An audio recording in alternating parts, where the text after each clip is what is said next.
অনেক আলেম পর্যন্ত আমি এখন দেখতে পাচ্ছি, অনেক জেলাতে দেখি অনেক আলেমের ভেতরে এখনো দোদুল্যমান অবস্থা, যে যদি অ্যাক্টিভ ভাবে ইসলামের পক্ষে আমি লেগে পড়ি আর যদি পাশ না করে তখন আমার ইমামতি থাকবে। তো আপনি ইমামতি নিয়ে আসেন, আর আপনার এরকম মনে হয় কেন যে এবার ইসলাম যাবে না? আপনি 100% বিশ্বাস করতে পারেন বাংলার সংসদে এবার ইসলাম যাবে।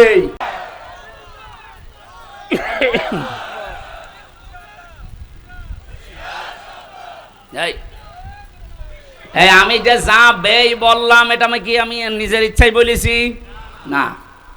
সূরা আলে ইমরানে এসেছে, ওয়ালা তাহিনু ওয়ালা তাহজানু ওয়া আনতুমুল আ'লাউনা ইন কুনতুম মুমিনিন। আল্লাহ বলেন কোনো ভয় নেই, কোনো চিন্তা নেই। শব্দটা কিন্তু আনতুম আ'লাউনা ছিল, অথচ আ'লাউনার আগে আলিফ লাম দিয়ে এটাকে আল্লাহ নির্দিষ্ট করে দিয়েছেন। আরবি গ্রামারের নিয়ম অনুযায়ী মুবতাদা যদি মারিফা হয়, খবর হওয়ার কথা সব সময় নাকিরা অনির্দিষ্ট। অথচ আল্লাহ এখানে আলিফ লাম দিয়ে এটাকেও নাকিরাকে মারিফা বানিয়ে দিয়েছেন, নির্দিষ্ট করে দিলেন। খবর যদি কোনো সময় মারিফা নির্দিষ্ট হয়ে যায় তাহলে ইফিদুল হাসরা, হসরের ফায়দা দেয়, বাংলা অর্থ দাঁড়ায় হবে। আল্লাহ বলেন তোমরা বিজয়ী হবে ইন কুনতুম মুমিনিন। একটা শর্ত দিলাম, মুমিন হওয়া লাগবে। এই জন্য আপনাকে বারবার আমি জানাচ্ছি যে আপনি দোদুল্যমান অবস্থায় থাকবেন না, হয় ইসলামের পক্ষে থাকবেন না আপনি বেঈমানের পক্ষে থাকবেন। এটা এখন ফাইনাল সিদ্ধান্ত আপনাকে আজকেই নেওয়া লাগবে, নয়তো ইসলাম যদি এসে যায় আপনি এই যে সাপোর্ট করছেন না, তখন বিপদে পড়বেন। আর আল্লাহর কসম এবার ইসলাম আসবে, কারণ যে ঝড় উঠেছে। আল্লামা সাইদের কথা ছিল, ঝড় যখন আসে ঝরা পাতাগুলো উপরে ওঠার জন্য, এদেশে আমরা যারা ঝরা পাতা এদিকে ওদিকে আসি, আল্লাহর কসম এবার উপরে উঠতে চাই। এজন্য কোনো ভয় নেই। ছেলে যদি মায়ে খাতে নিয়ে বলে আমার বাবার সম্পদ আমি পাই কি না পাই, পাই কি না পাই, মানুষ তারে পাগল বলবে না? বলে তুই মাথা খারাপ না পাগল, তোর বাবার সম্পদ তুই পাবি না, গ্রামের লোক পাবে।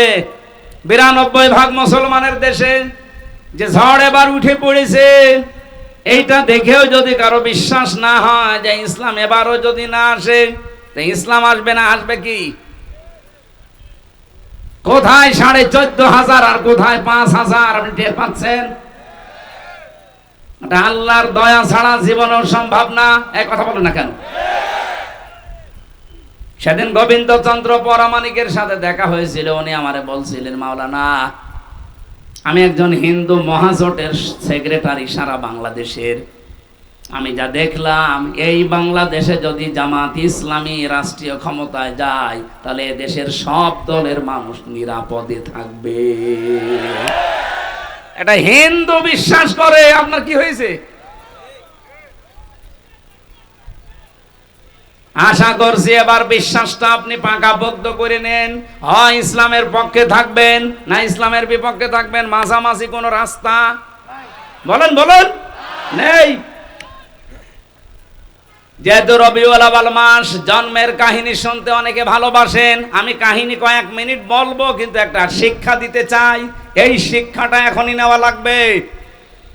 বিশ্বনবী জন্ম নিয়েই 3 জন মহিলার দুধ তিনি পান করেছিলেন। প্রথমে তার নিজের মায়ের, দ্বিতীয় নম্বরে উম্মে আইমান একজন দাসী, 3 নম্বরে হযরতে হালিমাতুস সাদিয়া রাদিয়াল্লাহু তাআলা আনহা। সিরাত ইবনে হিশামের বর্ণনা বলছি, হযরতে হালিমা বলেন আমি মুহাম্মদকে কোলে নিয়ে আমার ডান স্তন দিয়েছি, সে পান করেছে। বাম স্তন তারে দিলাম, সে মুখ বের করে নিল। এই এখানে গল্প করা যাবে না ভাই, পরে। আমি বললাম কেউ আসবেন না, ঘন্টাখানেক সময় দেন, এরপরে যা বলার বলবেন। তিনবার তারে আমি স্তনে মুখ লাগালাম, সে 3 বারই মুখ বের করে দিল। চোখের ইশারা দিয়ে যেন আমারে জানাতে চাই, মা হালিমা জোর করেন কেন? ডান স্তন আমার অধিকার ছিল, আমি পান করেছি। বাম স্তন এটা আমার অধিকার না, এটা আমার দুধ ভাই আব্দুল্লাহর অধিকার। দুনিয়াতে তো আমি ভাইয়ের হক নষ্ট করার জন্য আসি না, এসেছি ভাইয়ের হক ফিরিয়ে দেওয়ার জন্য। রংপুর বিভাগের মানুষেরা যেই নবী মায়ের কোলে বসে এই রবিউল আউয়াল মাসে ভাইয়ের হক নষ্ট করে না, আরো ফিরিয়ে দেয়, সেই নবীর উম্মত আমরা যত বড় হচ্ছি ভাইয়ের হক মারার জম হচ্ছি। কথা বলেন না কেন? একটা হাদিস পড়ছিলাম আজকে, আন আনাসিন রাদিয়াল্লাহু আন আবি যাররিন রাদিয়াল্লাহু তাআলা আনহু قال قال النبي صلى الله عليه وسلم من ادعى ما ليس له فليس منا ওয়ালিয়াতাবাওয়া মাকআদাহু মিনান নার, রাহু মুসলিম। আমি কি বাংলা বলবো? কি নবীজি বলেন, যে জিনিস তোমার না ওইটা যদি নিজের আয়ত্তে নিয়ে রাখো, দুইটা ক্ষতি তোমার ওই দিন থেকে আরম্ভ হয়ে যাবে। এক নম্বরে ফালাইসা মিন্না, যে জিনিস তোমার ছিল না ওটা যদি নিজের দায়িত্বে নিয়ে রাখো, জোর করে জবরদস্তি করে অন্যায় ভাবে সাদাবাজি করে যেভাবে হোক অন্যের জিনিস যদি নিজের দায়িত্বে নিয়ে রাখো, যেটার মালিক তুমি না, তাহলে ওই দিন থেকে তুমি আর আমার উম্মত নেই। বলেন তো বাংলাদেশে এই হাদিসটা যদি আমি মিলাতে চাই, আগস্টের 5 তারিখের পরে এক বছর 1 মাসে বহু মানুষ নবীর উম্মত থেকে অলরেডি বের হয়ে গেছে। আমি কি বেশি বললাম? রংপুর বিভাগে হয়তো এরকম ঝামেলা হয়নি, কিন্তু আমার খুলনা বিভাগে বাবা শাহজালাল সব হালাল।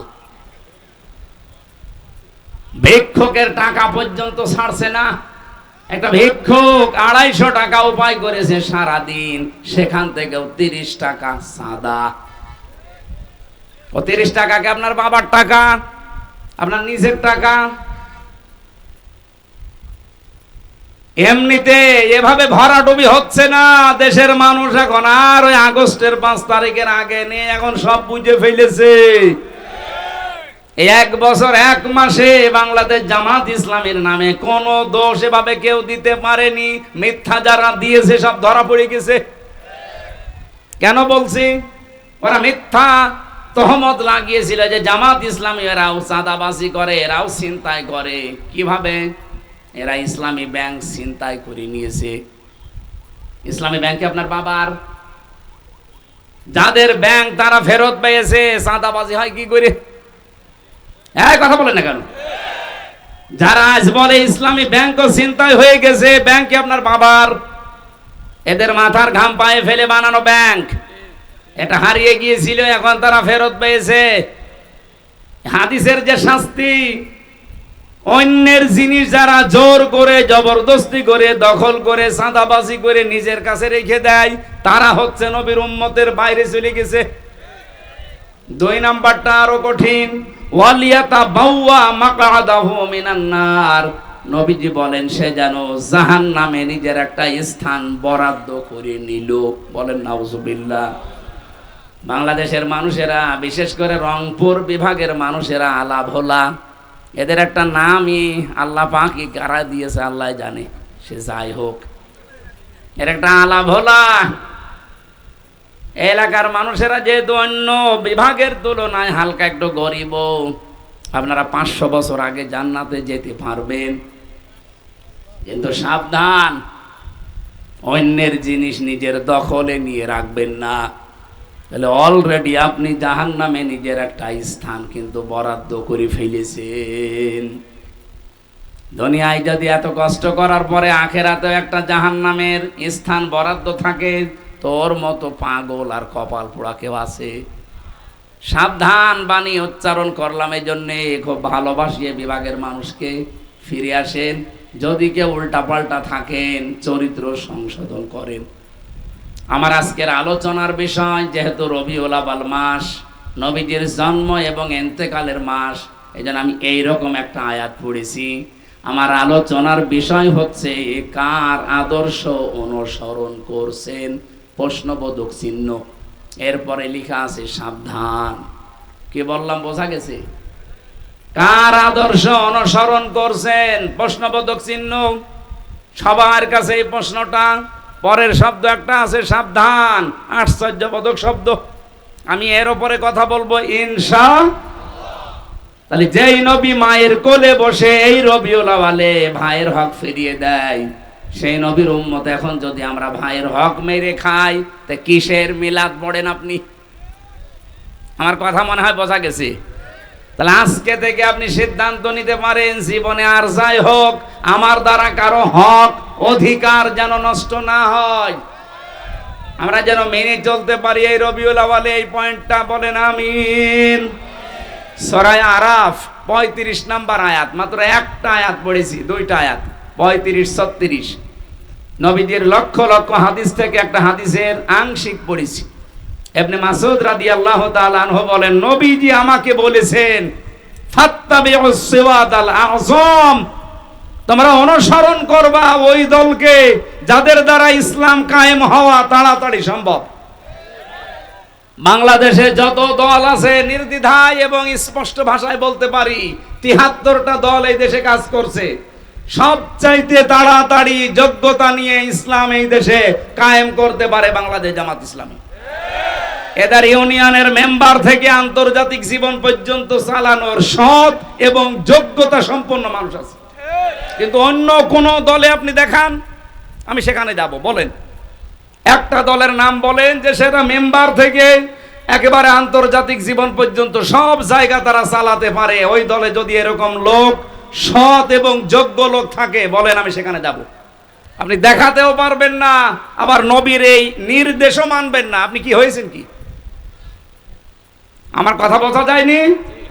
সুতরাং এই দেশে এখন তাড়াতাড়ি ইসলাম কায়েম হওয়া সম্ভব যাদের দ্বারা নবীজির নির্দেশ ফাত্তাবিউস সিওয়াদাল আযম, তাদের অনুসরণ করা লাগবে, সাহায্য করা লাগবে, পেছনে থাকা লাগবে। আমার কথা যদি নাও মানেন, নবীর কথা মানতে অসুবিধা আছে? কার কাছে যদি মনে হয় যে এটা রাজনীতি, এটা ধান্দাবাজি, এদিকে আসেন, কানের নিচে এমন জোরে দেব আপনি সব টের পেয়ে যাবেন। এবার আসেন আয়াতটায়, সূরা আরাফ। আরাফ মানে পরিচিত হওয়া। আরাফা ইয়ারিফু উরফুন, এর বাংলা অর্থ পরিচিত হওয়া। দ্বিতীয় তাফসীর কি? আরাফ নামে একটা প্রাচীর আছে জান্নাত আর জাহান্নামের মাঝে, অবাইনাহুমা হিজাব। 46-47 নাম্বার আয়াতে এই তথ্যটা পাবেন সূরা আরাফের। ওয়ালাল আরাফি রিজালু ইয়ারিফুনা বিসিমাহুম, আল্লাহ পাক বলেন এই জায়গায় আমি কিছু মানুষকে বসিয়ে দেব। নবীজি যখন আয়াতের ব্যাখ্যাটা করছিলেন, সাহাবায়ে কেরাম সামনে বসা, আল্লাহর নবী বলেন এই মানুষগুলোকে আল্লাহ জাহান্নামে দেবে না, জান্নাতেও দেবে না। সঙ্গে সঙ্গে প্রশ্ন করেছিলেন সাহাবী, হে নবী, এদেরকে আল্লাহ জান্নাতে দেবে না, জাহান্নামও দেবে না, কারণ কি?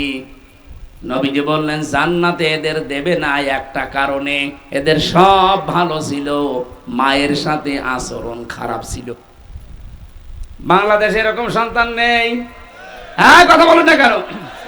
সব ভালো, নামাজ পড়ে, রোজা রাখে, পর্দা করে চলে, ব্যবসা হালাল, কিন্তু মা বাবার সাথে সম্পর্ক ভালো না।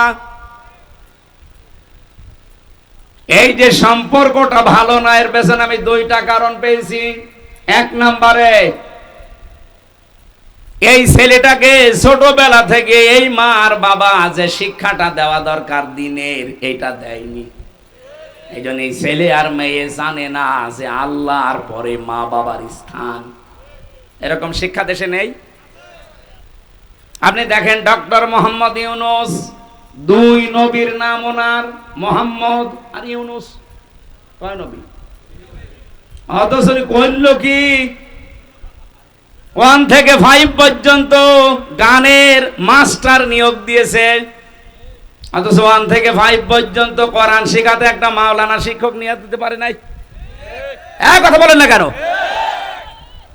গাইবান্ধাবাসী, আমার কুষ্টিয়াবাসীর দাবি যে গানের মাস্টার যদি এই 92% মুসলমানের দেশে 1 থেকে 5 পর্যন্ত নিয়োগ দেওয়া হয়, তাহলে 1 থেকে 5 পর্যন্ত মুসলমানের ছেলে মেয়েদের জন্য একটা আলেম নিয়োগ দেওয়া লাগবে।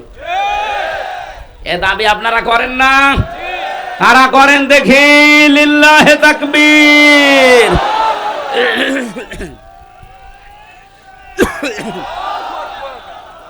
গলা ভেঙে যাচ্ছে, পানি খান, ঠান্ডা লেগে যাবে। চা এত চিনি দিলে তো গলা ভেঙে যাচ্ছে। কিচ্ছু লাগবে না, এমনি গরম পানি আছে।